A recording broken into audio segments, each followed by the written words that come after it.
Buenas tardes con todos. Espero que me escuchen bien. Bueno, a ver, un poco la hoja de ruta del día de hoy, que en verdad no tenemos mucho tiempo, es hablar un poco sobre el contexto actual del Perú y vamos a conversar acerca de 4 normas. ¿De acuerdo?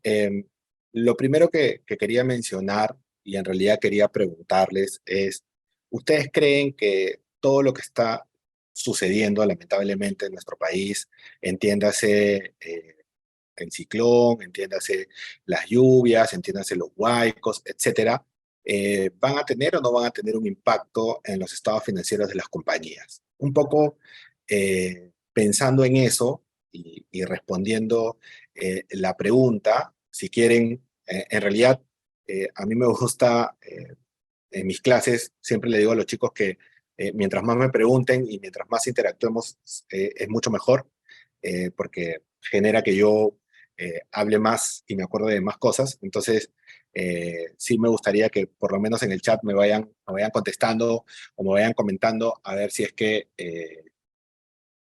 podemos interactuar de una manera un poco más complicada, pero se podría llevar a cabo. Entonces, por lo que veo, la mayoría piensa que sí, ¿no? Y adelantándome un poco a esto y adelantándome un poco y tratando de ser lo más actual posible, es que he traído algunas normas que podrían generar impacto basado en lo que está sucediendo, ¿no? La primera es la NIC 41, que es agricultura, por el tema de eh, totalmente de acuerdo, ¿no? Por ahí me dicen, no, Iván, en algunas empresas va a ser mucho más fuerte, en otras empresas va a ser el impacto va a ser mucho menor, totalmente de acuerdo, ¿no?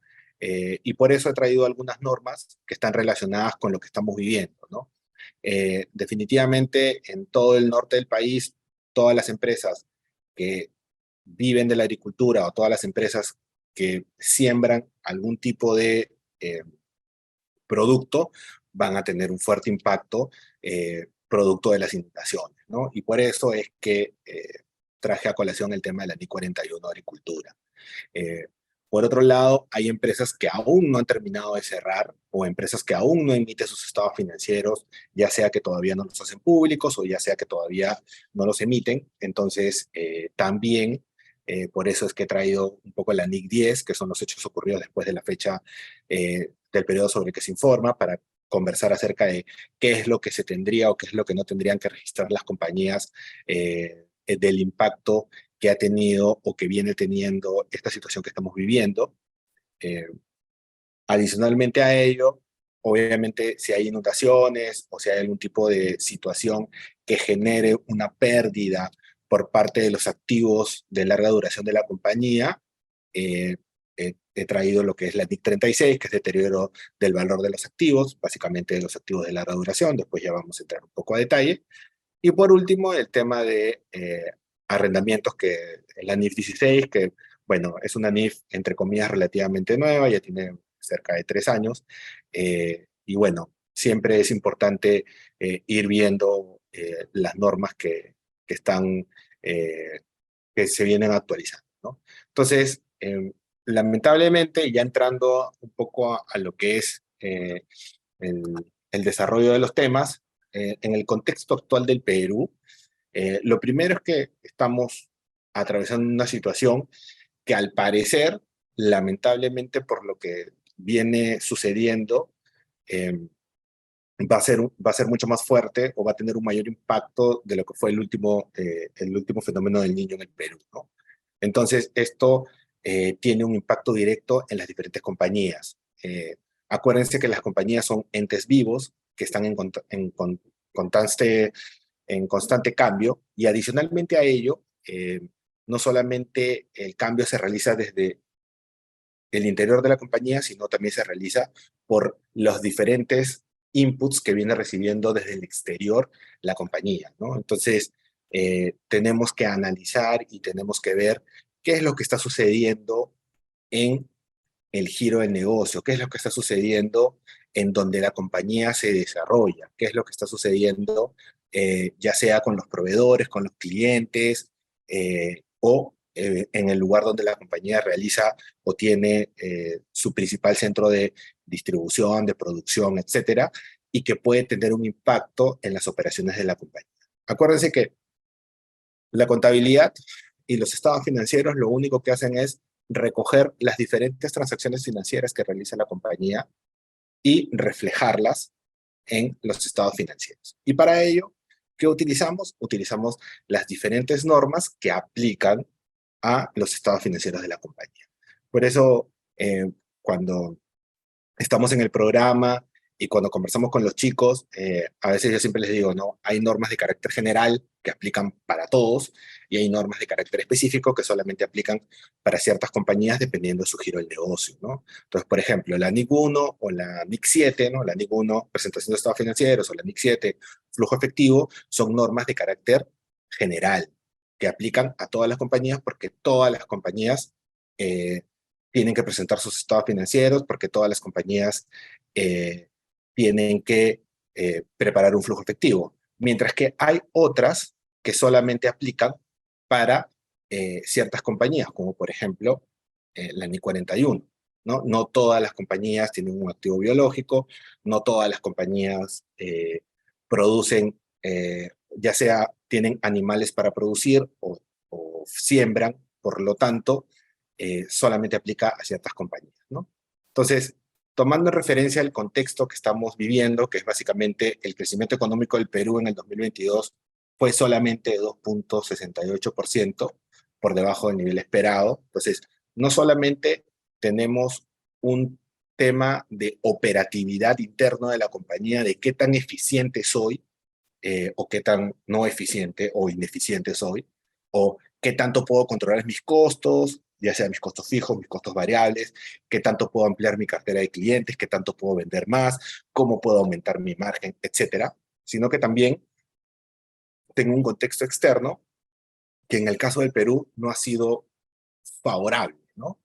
Obviamente nosotros, después del año 2020, que tuvimos la parte dura de la pandemia, en teoría el 2021 hubo un efecto de rebote y comenzó a incrementarse la economía y esperábamos que este se mantenga en el 2022 y tengamos un crecimiento importante. Si la memoria no me falla, nosotros programamos un crecimiento de 8% y al final, miren, terminamos en 2,68. Y esto obviamente también sumado a todas las problemáticas, y la problemática y al ruido político que hemos tenido estos últimos tiempos, ¿no? A la, entre comillas, ingobernabilidad que hemos tenido en el país. Entonces, todo ello influye de manera directa o de manera indirecta en las diferentes compañías. Como bien lo dijeron por ahí, eh, el tema de, en algunos casos, el efecto es mucho más fuerte, en otros casos el efecto es mucho menos, eh, debido a que en algunos casos impacta de manera directa y en otros casos impacta de manera indirecta, ¿no?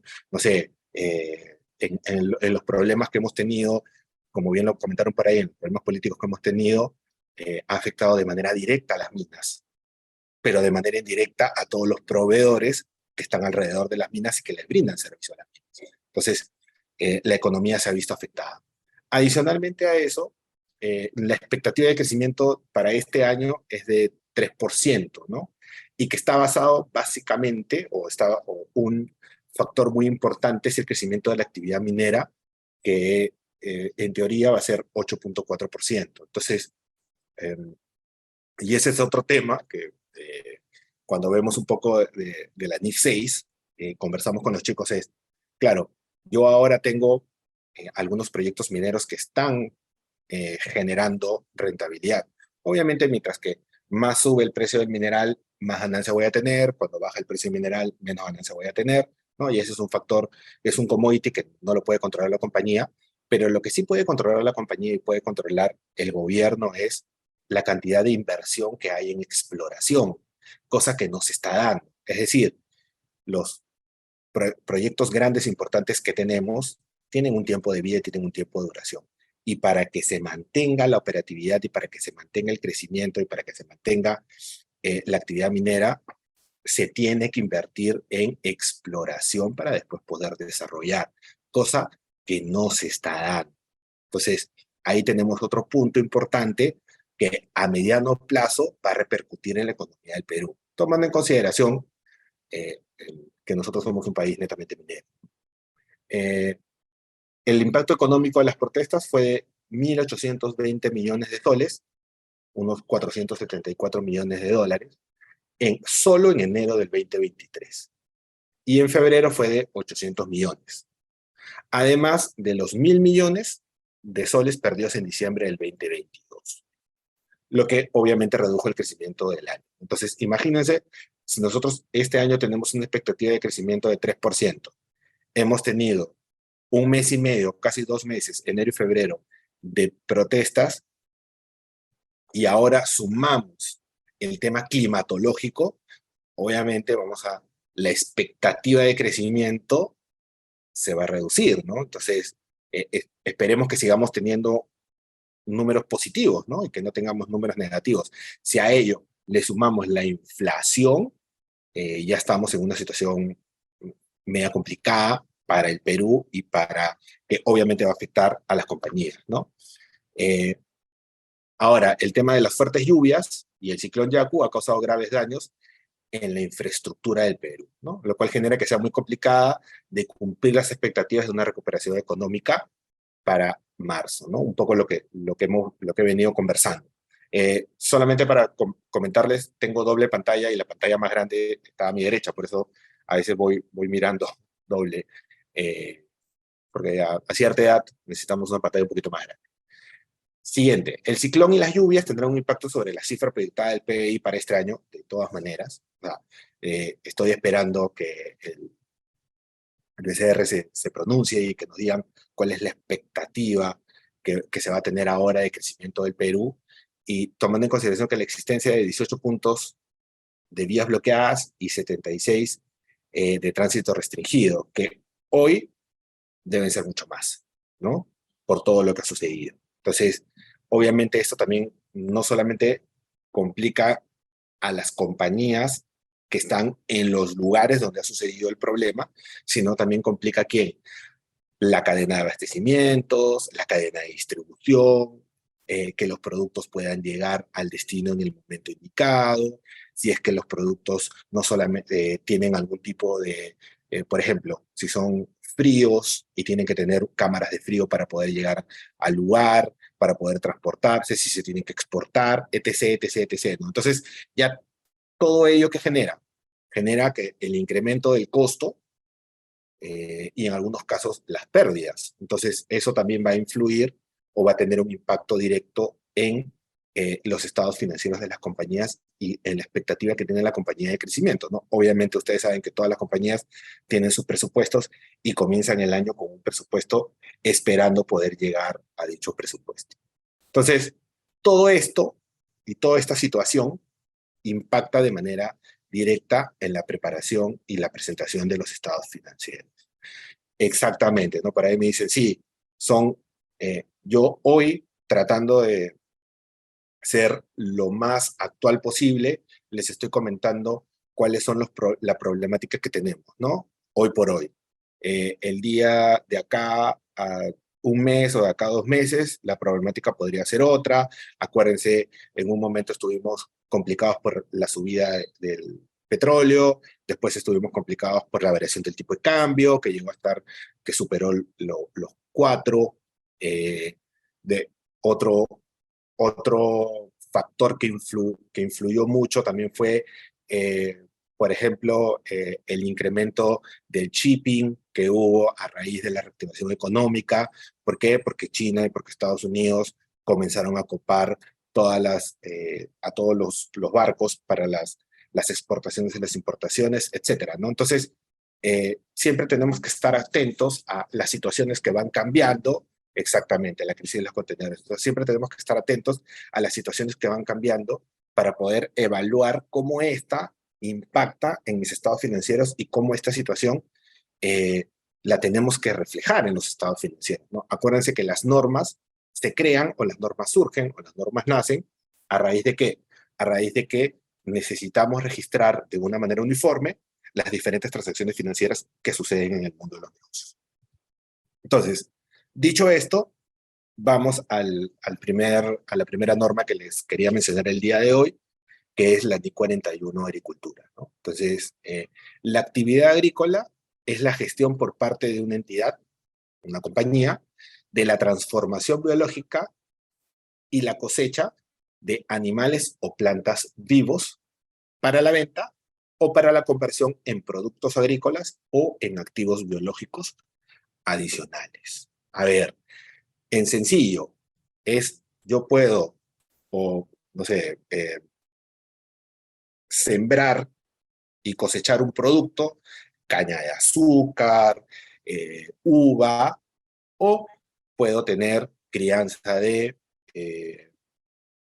pollos para la venta o para la comercialización de pollos, o la crianza de reses para la comercialización de reses o de cerdos, etcétera.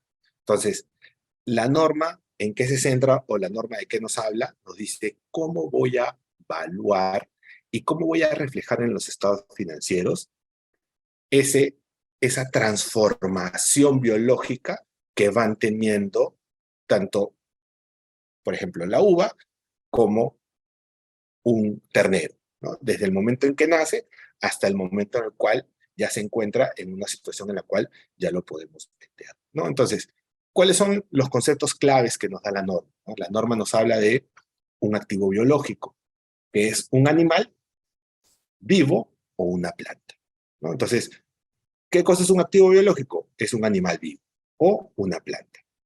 ¿Qué es un producto agrícola? Es un producto cosechado que proviene de un activo biológico, ¿no? Entonces, por ejemplo, yo siembro, eh, no sé, espárragos o yo siembro caña de azúcar y cuando ya está en el nivel para poder cosechar, lo recolecto y en ese momento se convierte en un producto agrícola. ¿De acuerdo? Obviamente viene de un activo biológico porque yo lo he sembrado, ha germinado, ha nacido, ha crecido. Ya vamos a poner un par de ejemplos, tomando en consideración que cada uno tiene, o cada cosecha o cada producto tiene un tiempo de maduración, un tiempo de crecimiento distinto, necesidades distintas, etc. La transformación biológica es los procesos de crianza, producción y procreación, ¿no? O sea, al final, que cuando tienes un animal, lo crías, ¿para qué? Para poder después venderlo. O tienes a los que solamente se dedican a procrear para poder seguir teniendo activos biológicos. No constituye actividad agrícola la cosecha o recolección de recursos no gestionados provenientes de una empresa como la pesca en el océano y la tala de bosques naturales. Entonces, por ejemplo, si yo voy a la selva y corto la madera, ese no es un activo biológico, ¿no? ¿Por qué? Porque yo no he sembrado, no he puesto la semilla, no he regado, no he puesto abono, no he cuidado, no he raleado, etcétera, para que el eh, árbol crezca hasta el momento en el cual ya es un activo que yo lo puedo comercializar. Entonces, en ese caso, yo simplemente lo he extraído de la naturaleza.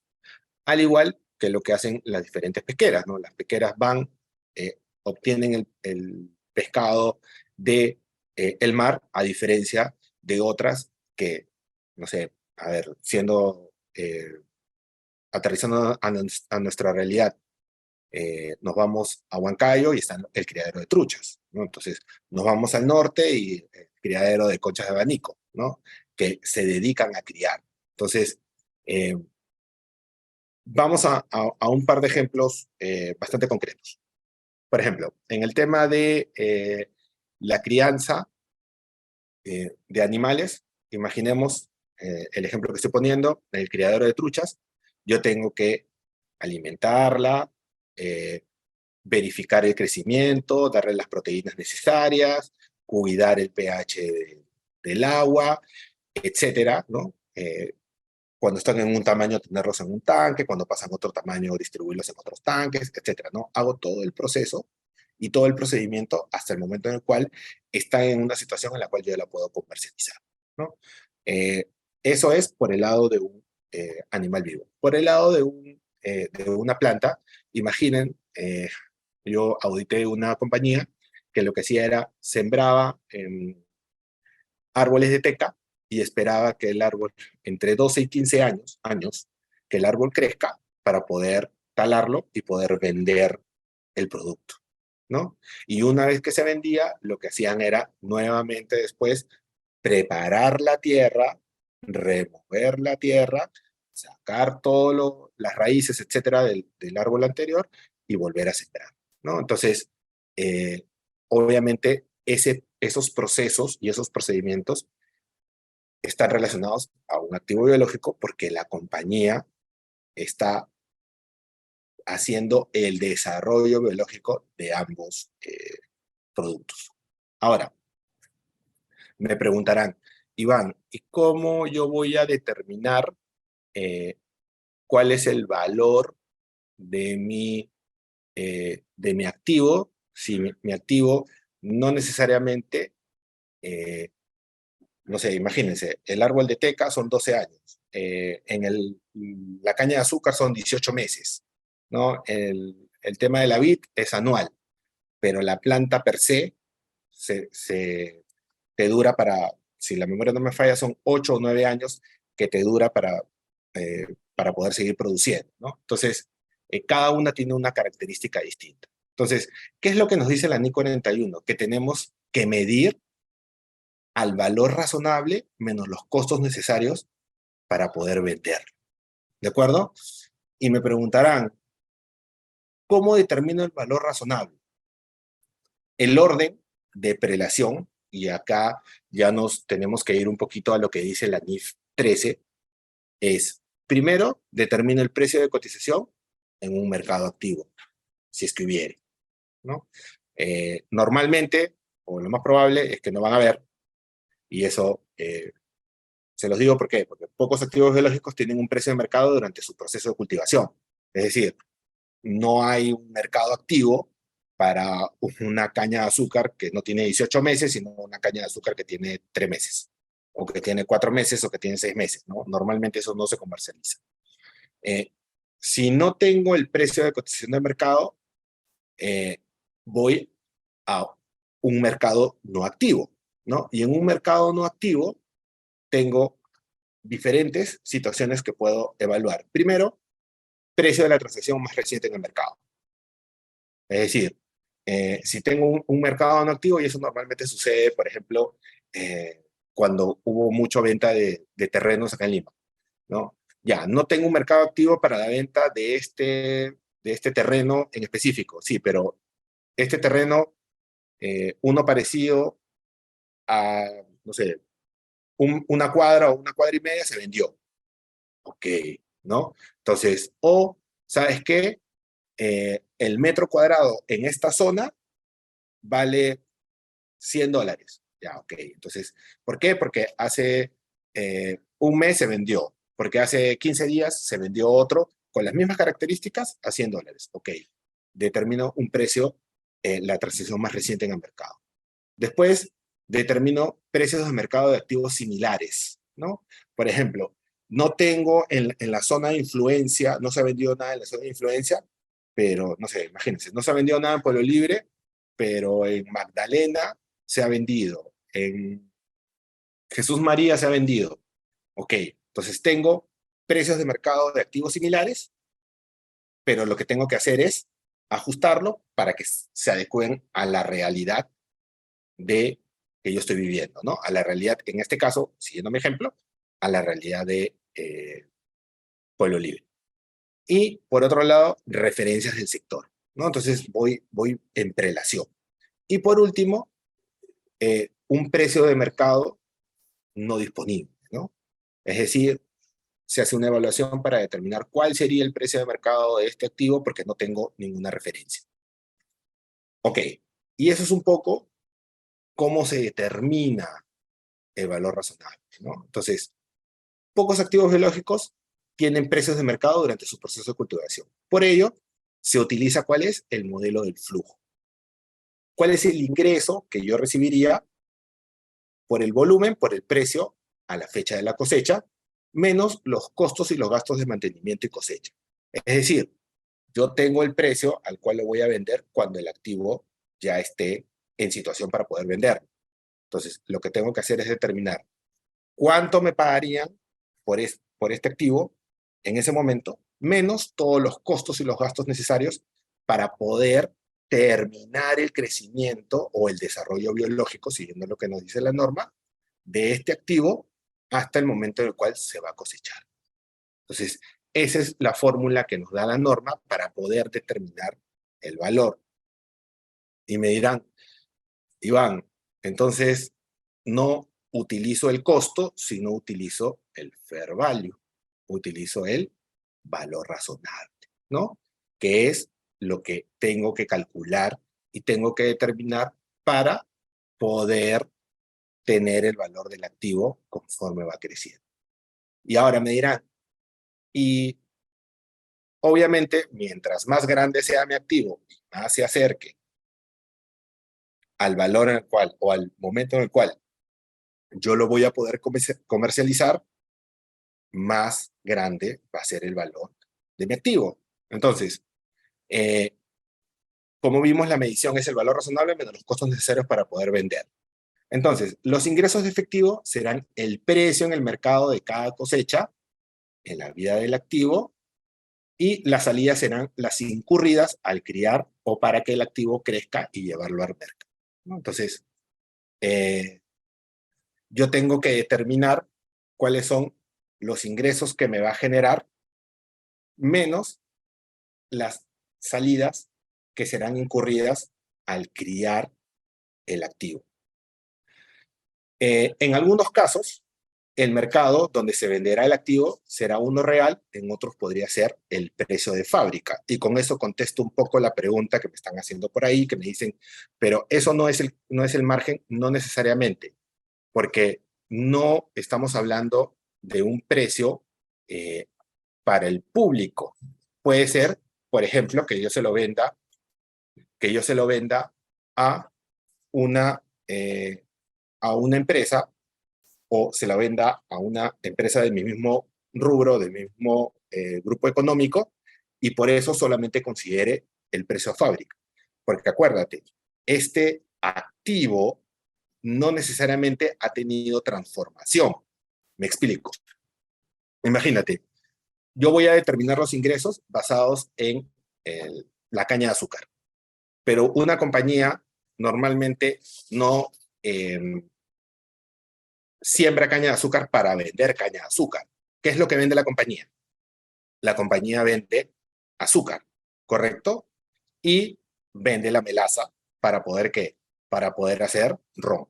Entonces, obviamente, esa transformación adicional que le dan va a generar que el margen suba mucho más, ¿no? No es que nosotros vendemos, o por ejemplo, si yo crío trucha, yo no vendo la trucha, sino, ¿qué es lo que hago? La fabrico, la empaco, la corto, la preparo y en la mayoría de casos la exporto o en otros casos los vendo en el mercado local.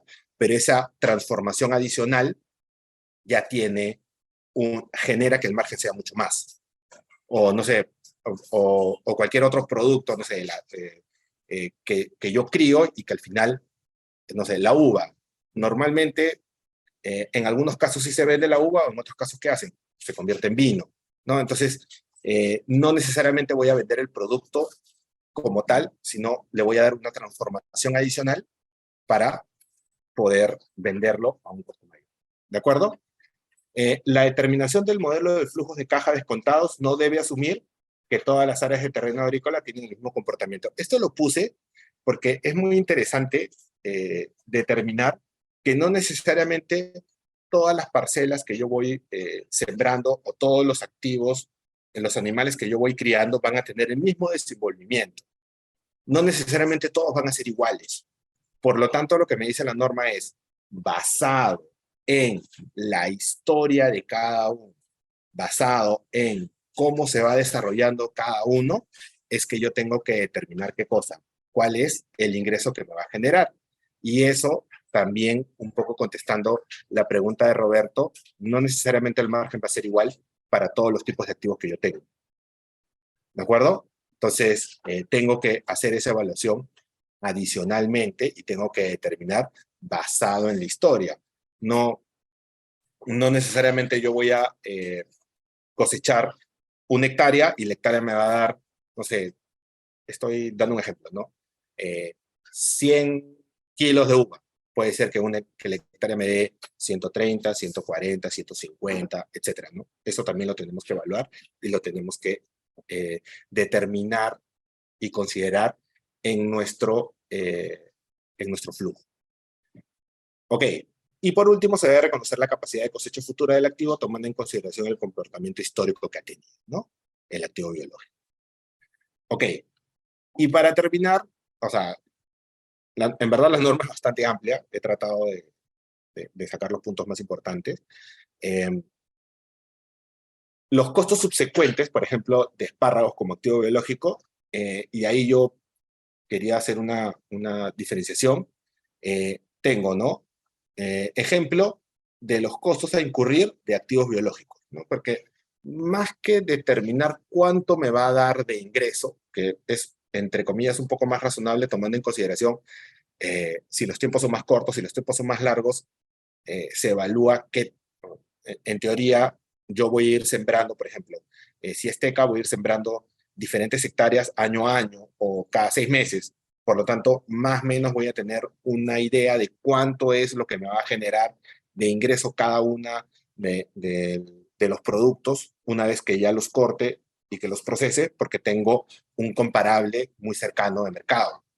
En el caso de los costos, eso es un poco más difícil de determinar, entre comillas, dependiendo de la pericia que tenga cada uno y del conocimiento que se tenga del cliente, ¿no? Entonces, yo lo que tengo que determinar qué cosas son los costos inherentes al mantenimiento del cultivo, porque voy a tener que mantener el cultivo, cuánto me va a costar podar el producto agrícola, el recojo del producto, eh, el acopio, ¿no? Del producto y después el transporte de materia prima del acopio a la planta. Entonces, aquí el tema es qué cosa o qué costos considero como parte del activo biológico o que se generan durante el cultivo y qué costos son posteriores y ya entrarían como costos de la NIC 2, ¿no? Porque ya se convertiría en una existencia, ¿no? Entonces, el mantenimiento del cultivo y el chapodo, que es el raleo, el podar, se consideran dentro de la etapa del mantenimiento y que generan que mi producto crezca y se desarrolle biológicamente. Pero después, cuando ya recojo el producto, es decir, cuando ya lo corto, ya se convierten en gastos de la cosecha y ya se convierten en gastos de acuerdo a la NIC 2. ¿De acuerdo? Entonces, ese es otro punto que quería traer a colación ahora, que es el tema de en qué momento deja de ser un activo biológico y en qué momento se convierte en un producto. Y cuáles son los costos que yo debo considerar dentro de la evaluación del activo biológico y qué costos son los que debo considerar ya cuando es una existencia. ¿Por qué? Porque en un primer momento está bajo la eh, influencia de la NI 41. Y cuando ya comienza a ser un producto, está bajo la influencia de quién? De la NIC 2. Y ahí tengo que hacer la evaluación bajo NIC 2. ¿De acuerdo? Ok. Esto es un poco, en verdad la NIC tiene bastante información que podríamos conversar, pero esos son los puntos más relevantes que he traído el día de hoy. Pasamos a la NIC 10, que son hechos ocurridos después del periodo que se informa. Son todos aquellos eventos, ya sea favorables o desfavorables, que ocurren entre el cierre del periodo que se reporta y la fecha que se autorizó la emisión de los estados financieros. Y este es un tema súper importante, porque normalmente el cierre del periodo de reporte en Perú y en varios lados del mundo, no en todos, es 31 de diciembre. Hay algunos países como Alemania que cierran el 30 de septiembre. Entonces, nosotros acá en Perú cerramos 31 de diciembre. Y existe un periodo entre el 31 de diciembre, por ejemplo, del 2022 y la fecha en la que se autoriza la emisión de los estados financieros. En Perú, o para las empresas que están bajo SBB, la autorización tiene que darla el directorio, no necesariamente la gerencia. ¿De acuerdo? Ese es un tema importante y relevante que tenemos que tomar en consideración. Entonces, ahora, el directorio tiene que aprobar los estados financieros. Y esa es la fecha en la cual se autoriza la emisión de los estados financieros, que obviamente después pasan a la Junta General de Accionistas y en el 99.99% de las veces la Junta General de Accionistas aprueba los estados financieros que ya aprobó el directorio, ¿no? Y no hay ningún problema. El principal reto que enfrentan las entidades es la forma como deben determinar qué hechos posteriores a la fecha de los estados financieros deben reflejarse en los estados financieros como eventos subsecuentes que requieren ajuste y los que no requieren ajuste y simplemente se tienen que revelar. Entonces, aquí el tema es, van a haber situaciones o van a haber hechos o van a haber transacciones financieras que se van a dar en esa ventana de tiempo entre que cerré el 31 de diciembre de un año y la fecha en la cual se autorizó la emisión de los estados financieros. En ese periodo de tiempo, en esa ventana de tiempo, se van a dar transacciones, se van a dar situaciones. Lo que nos dice la norma es, aquí lo que tenemos que evaluar es qué cosa vamos a ajustar y qué cosa vamos a revelar simplemente. Ese es el kit del asunto. Ahí está, entre comillas, lo complicado, lo no complicado de la norma. Entonces, yo les he traído algunos ejemplos de qué es solamente lo que requiere ajuste y les he traído otros ejemplos de lo que solamente requiere revelación. ¿De acuerdo? Entonces, en el tema de eventos que requieren ajuste, por ejemplo, si tengo, obviamente esto está muy alineado con ¿qué? Con la NIC 37 y con la NIC 8, ¿no? Un evento pasado que me genere una salida de efectivo en el futuro, ¿no? Entonces, la solución de un caso judicial después de la fecha del balance. Yo tengo conocimiento de el caso judicial que en teoría era, de acuerdo a lo que me dijeron mis abogados, es solamente posible o es remoto, son 10 de enero, 15 de enero, 20 de enero, y me dicen que el juez ha fallado en contra mía y que tengo que pagar una suma de dinero. Entonces, en ese caso, no es una revelación, sino es un ajuste. Tengo que incluirlo en los estados financieros de la compañía al 31 de diciembre del año, ¿no? En este caso, siguiendo el ejemplo, al 31 de diciembre del 2022.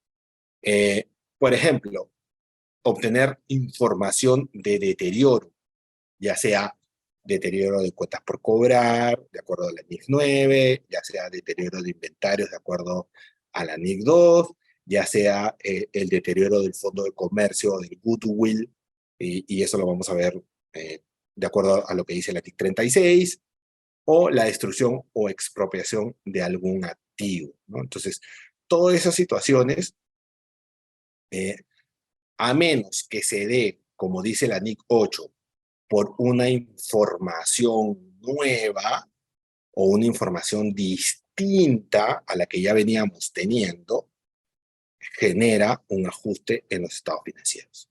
Es decir, tengo que cambiar o tengo que modificar mis estados financieros e incluir estos deterioros en los estados financieros, ¿no? Y por último, el descubrimiento de un fraude o un error u otras irregularidades que muestran los estados financieros. Y esto está netamente orientado o netamente siguiendo lo que dice la NIC 8, ¿no? Estimaciones contables, errores y políticas contables, ¿no? Tengo que determinar si ha habido un error. ¿Por qué? Porque todos los errores son retroactivos y tengo que incluirlos en los estados financieros. Pero por otro lado, hay situaciones que no me van a generar un ajuste, pero sí me van a generar una revelación. Es decir, tengo que revelarlo en los estados financieros. Por ejemplo, si es que la compañía eh, emite bonos, si hay algún problema de empresa en marcha. Esto estuvo muy de moda y fue algo muy, muy importante en el cierre de los estados financieros al 31 de diciembre del 2019, de las compañías que cuando empezó la pandemia no tenían claridad de qué iba a suceder, y en otras compañías al 31 de diciembre del 2020, porque la pandemia les pegó tan fuerte o generó que tuvieran un impacto tan importante en sus diferentes transacciones financieras que hizo que muchas compañías dejaran de poder seguir en marcha o tuvieran muchas probabilidades de dejar de ser una empresa en marcha. ¿De acuerdo? Un poco siguiendo la línea de lo que estábamos viendo de la actualidad, el tema de los desastres naturales, ¿no? Si es que, por ejemplo, si es que tengo una empresa que tiene plantaciones en el norte y hoy ha habido un desastre natural y sus cosechas dejaron de, o tuvieron una inundación o perdió una parte de sus cosechas, obviamente es una situación que ha sucedido este año y que lo tengo que reflejar en los estados financieros de este año, pero lo tengo que revelar en las notas de los estados financieros, ¿no? Que ha habido un impacto importante en ciertas plantaciones que tiene la compañía que van a generar, y si puedo estimar o puedo determinar cuál es el valor de la pérdida que voy a tener, lo debería revelar y debería decir, oye, ¿sabes qué? Voy a tener posiblemente, o es muy probable, o voy a tener una pérdida alrededor de tanto por ciento por cosechas o por plantaciones que se han visto afectadas. O en, en otro caso, no sé, posiblemente algunos activos biológicos no los voy a poder vender o no los voy a poder transportar de un lugar a otro por todo lo que ha sucedido, y por lo tanto se estima que voy a tener una pérdida de tal, ¿no? Entonces, obviamente ya le estoy dando al lector de estados financieros información adicional de situaciones que han sucedido en esa ventana de tiempo. Por último, el tema de cambios de leyes o de tasas impositivas, ¿no? Mañana sale en el peruano que el impuesto a la renta ya no va a ser 30%, sino va a ser 32% o 28%. Hay que evaluar cuál va a ser el impacto que va a tener eso en los estados financieros de la compañía. ¿De acuerdo? Y bueno, acá traje un párrafo que por temas de tiempo, porque por lo menos quiero ver la siguiente norma antes de que acabemos, ya cuando les manden el PPT lo ven. Eh, ya, Alfredo, dame, ahí voy avanzando y voy contestando las preguntas y voy a tomarme un tiempo adicional. ¿Ya? A ver, Alfredo me pregunta, ¿la destrucción y o expropiación de un activo en el mes de febrero debe ajustarse o revelarse? A ver, depende de qué ha sucedido. Por ejemplo, si tú tienes un activo que se ha destruido este año, efecto del fenómeno que estamos viviendo de las lluvias, que era algo que el año pasado era impensado, no sabíamos qué iba a suceder, no había historia, no había nada, yo lo tengo que reflejar este año 2023. ¿Por qué? Porque ha sido algo que ha sucedido este año y que va a impactar los estados financieros de este año. ¿De acuerdo? En ese caso, sí voy a reflejar en los estados financieros del 2023 la destrucción que he tenido de, no sé, 3 hectáreas o 4 hectáreas de la plantación que yo tenía. Ahora, si yo estoy en un juicio que viene del año pasado porque no tengo la propiedad de un activo y en el periodo, en la ventana de tiempo que les acabo de mencionar, sale la resolución por parte del Poder Judicial en donde le da la razón a la otra empresa y no me da la razón a mí, en este caso yo sí debería ajustar los estados financieros porque es un hecho pasado y es un hecho que ya venía del año pasado y que yo ya tenía conocimiento. Es más, si nosotros, si nosotros hubiéramos auditado, nosotros les hubiéramos dicho que ese no debería formar parte del activo de la compañía porque yo no tengo la propiedad, está en litigio. Por más Y es muy probable que los abogados te den la probabilidad, ¿no? Si es probable, posible o remoto, que ganes, ¿no? O si lo quieres ver a la inversa, que pierdas. Entonces, esas son las diferencias, Alfredo, que tengo que tomar en consideración para poder determinar si solamente voy a revelar o si tiene que tener un impacto en los estados financieros. Ahora, pueden haber otro tipo de transacciones que no necesariamente tienen impacto en los estados financieros o que tienen impacto en los estados financieros este año, pero que son tan materiales o tan importantes que las debería revelar. Por ejemplo, ¿qué pasa si hay una fusión o una escisión en ese periodo de tiempo? Tengo que revelarlo. Por más que no me afecten los estados financieros del año pasado, 22, sí tengo que revelar qué es lo que ha sucedido y qué es lo que está pasando. O, no sé, hago un cambio de deuda, ¿no?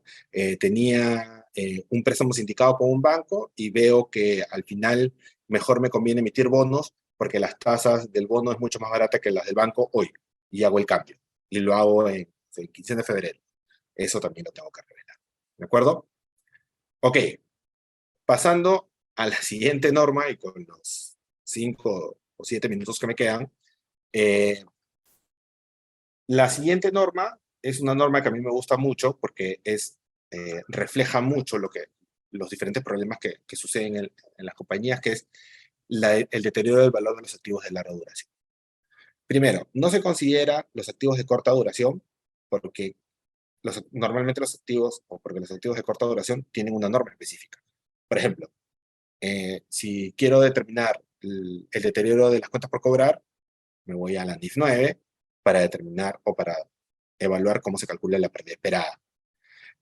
Si me voy a determinar la pérdida de mis existencias, me voy a la NIC 2 para determinar el mayor entre el valor de tu realización y el costo, ¿no? O si es que tengo algún tipo de deterioro porque la existencia ya no se encuentra en un estado adecuado. Entonces, son normas específicas que rigen sobre ellos.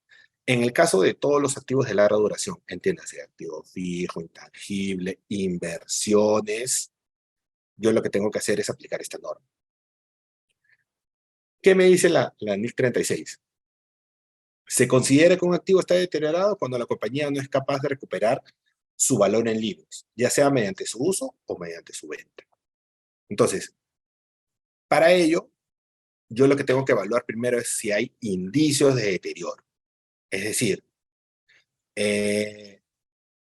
si hay algún tipo de indicio de deterioro en el tema de si es que tengo o no tengo alguna situación que ha generado o que me va a generar que yo no pueda recuperar el valor de mi activo. Por ejemplo, durante el año 2020, la pandemia fue un indicio de deterioro. Hoy por hoy, la situación que está viviendo el Perú en algunas compañías va a ser un indicio de deterioro.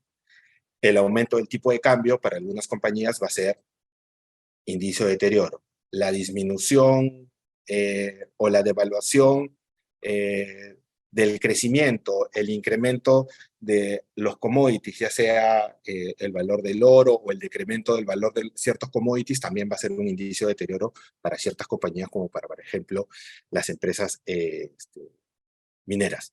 Entonces, lo que nosotros tenemos que hacer es evaluar si es que existe o no existe algún tipo de deterioro para las empresas que nosotros estamos evaluando. Y si existe algún tipo de deterioro o yo tengo algún indicio de deterioro, lo que tengo que hacer, ¿qué cosa es? Lo que me dice la norma es que yo tengo que evaluar el importe recuperable. ¿Y cuál es mi importe recuperable? Es el mayor entre el valor razonable menos costos de enajenación y el valor en uso. Para ponerlo en términos súper sencillos, imaginemos que yo tengo una planta, ¿no? Voy a poner dos ejemplos, uno de una planta y otro de una maquinaria. Entonces, en el tema de la maquinaria, no sé, imagínense un Caterpillar, una maquinaria que se utiliza para la minería. Fácilmente yo puedo identificar qué cosa. Fácilmente yo puedo identificar cuál es el valor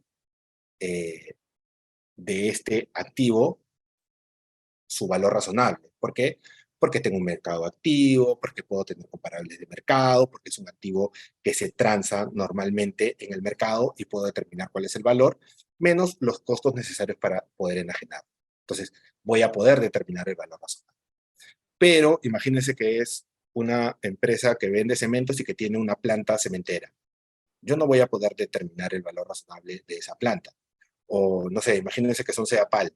Yo puedo determinar el valor razonable los, de los activos de larga duración de CEAPAL. Complicado, ¿no? ¿Qué es lo que tengo que hacer? Tengo que determinar cuál es la unidad generadora de efectivo, ¿no? En el caso de la planta que produce bolsas de cemento, puedo decir la unidad generadora de efectivo, ¿cuál va a ser? La planta, ¿no? En el caso de CEAPAL, ¿cuál es la unidad generadora de efectivo? ¿Cuál es la unidad que me genera efectivo? De manera individual los activos o todos los activos de manera conjunta, todas las redes, ¿no? Porque yo no puedo vender las redes que están en, no sé, en San Juan de Lurigancho o las redes que están en San Juan de Miraflores de manera distinta, porque solas no generan efectivo. Tienen que estar todas juntas y tienen que estar todas conectadas para poder recibir el agua limpia y para poder llevar las aguas negras. Entonces, evalúo y digo, ah, no, este es todo una unidad generadora de efectivo. Y lo que tengo que hacer es, tengo que evaluar y determinar. Eh, ¿Se compran y se venden eh, eh, redes de agua y desagüe en el mundo? No. Por lo tanto, no voy a poder determinar cuál es su fair value. ¿Qué es lo que tengo que determinar? ¿Cuál es su valor en uso? ¿Y cómo determino su valor en uso? Flujos futuros traídos a valor presente, ¿no? Y determino mis flujos futuros basados en las expectativas de ventas que yo tengo, con los costos que están asociados a la generación, y normalmente la tasa que se utiliza es la WACC de la compañía. Ahora, en algunos casos se utilizan algunas otras tasas en las cuales la compañía se puede financiar. Esa ya es cuestión de evaluar caso a caso. Entonces, ¿qué es lo que quiero que se lleven hoy? Valor en uso y fair value. En algunos casos yo puedo determinar ambos, la norma te dice que es el mayor, en algunos casos solamente puedo determinar uno u otro, y ese va a ser mi valor recuperable. ¿Y cuál es el siguiente paso? El siguiente paso es comparar mi valor recuperable versus ¿qué cosa? Mi valor en libros. Voy a comparar mi valor recuperable versus mi valor en libros y determinar cuál es el mayor y cuál es el menor. Si mi valor recuperable es mucho mayor que mi valor en libros, no tengo problema. ¿Por qué? Porque voy a recuperar mucho más dinero de esta inversión que he realizado. Pero si mi valor recuperable es menor a mi valor en libros, ahí es donde me surge y donde tengo un problema. ¿Por qué? Porque este diferencial no lo voy a recuperar y por lo tanto lo voy a tener que provisionar y lo voy a tener que disminuir. Y esa es la provisión por deterioro que debo realizar. Ahora, ¿qué más me dice la norma? La norma me dice, si tienes un goodwill o un fondo de comercio, lo tienes que evaluar todos los años para determinar la recuperabilidad de ese goodwill. Es decir, no es que, ya tengo un goodwill y si no tengo indicios, no hago la evaluación. No. En este caso, tienes que hacer la evaluación todos los años. ¿Por qué? Porque tienes un goodwill. Ahora, la norma indica que se debe realizar el análisis siempre exista, como les venía diciendo, el indicio de deterioro. Ok. Hemos conversado también rápidamente, porque no me da la hora, el tema del valor razonable, de cómo lo determino.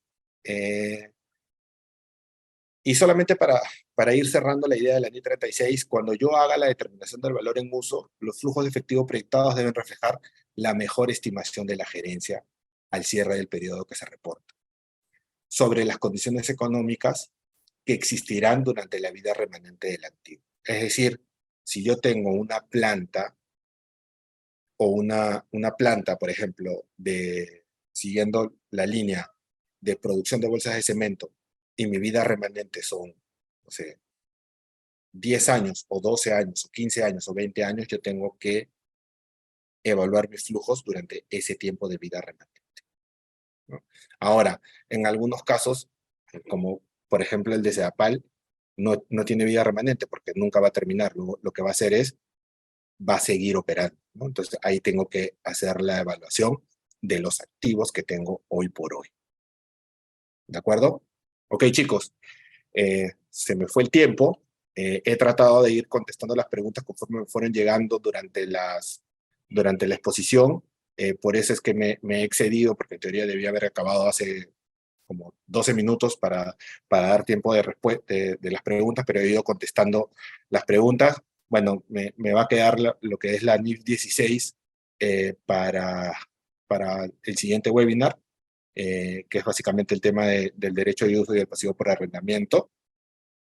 Eh, lo voy a tratar en un siguiente webinar y nada, espero que la charla les haya parecido enriquecedora. A mí me encanta poder conversar siempre con ustedes. Lamentablemente en este caso es un poco más complicado porque no hay la interacción que a mí me gusta, pero nada, eh, eh, gracias a ustedes y bueno, será hasta la próxima. Eso sería todo.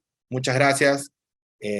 Sí, siempre trato de aterrizar la norma a situaciones actuales, a temas que sean de la realidad, a ejemplos que sean cotidianos para nosotros para que sea mucho más entendible. Ok, gracias. Cuídense.